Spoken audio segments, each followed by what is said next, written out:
You use muscles every day to do activities. This woman is using muscles to breathe, circulate blood, and move her hand to take notes. Your cardiac and smooth muscle tissues are involuntary. You do not consciously control their actions. Skeletal muscle works under voluntary control. Skeletal muscles are composed of bundles of muscle fibers. Muscle fibers are long cylindrical cells containing several nuclei. Muscles will contract or relax when they receive signals from the nervous system. A neuromuscular junction is the site of the signal exchange. This is where the synaptic bulb of an axon terminal and muscle fiber connect. Muscle fibers are composed of many myofibrils. A myofibril contains contractile units called sarcomeres. Sarcomeres run adjacent to one another down the length of the myofibril. Each sarcomere consists of alternating thick and thin protein filaments, giving skeletal muscle its striated appearance. The muscle contracts when these filaments slide past each other. The thick filaments are myosin, which are anchored at the center of the sarcomere, called the M line. The thin filaments are composed of the protein actin, which are anchored to the Z lines on the outer edges of the sarcomere.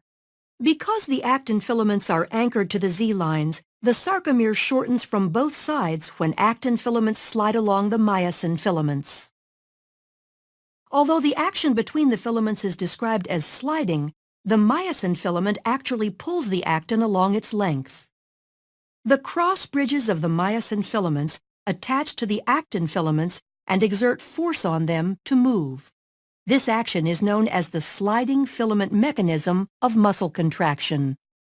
In this model, the sarcomeres shorten without the thick or thin filaments changing in length.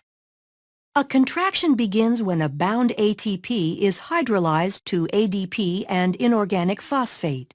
This causes the myosin head to extend and can attach to a binding site on actin, forming a cross bridge.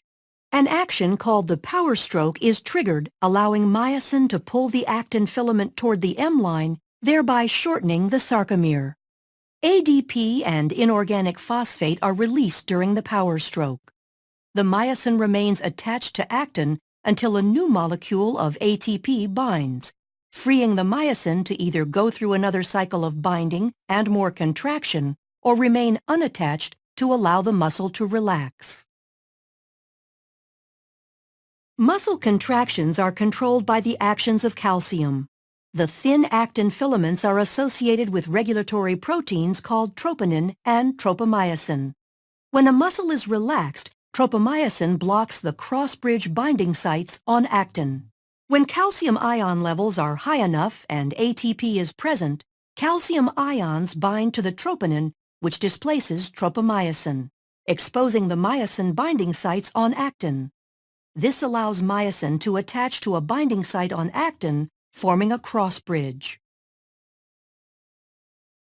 Calcium ions are stored in the sarcoplasmic reticulum and are released in response to signals from the nervous system to contract. Neurotransmitter molecules are released from a neuron and bind to receptors, which depolarizes the membrane of the muscle fiber. The electrical impulse travels down the T-tubules and opens calcium stores.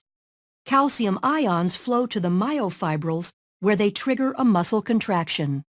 As the actin and myosin slide along each other, the entire sarcomere shortens as the Z lines draw closer to the M line. As the sarcomeres in myofibrils contract, the entire muscle fiber will shorten. When muscle fibers contract in unison, a muscle can produce enough force to move the body, allowing you to take notes.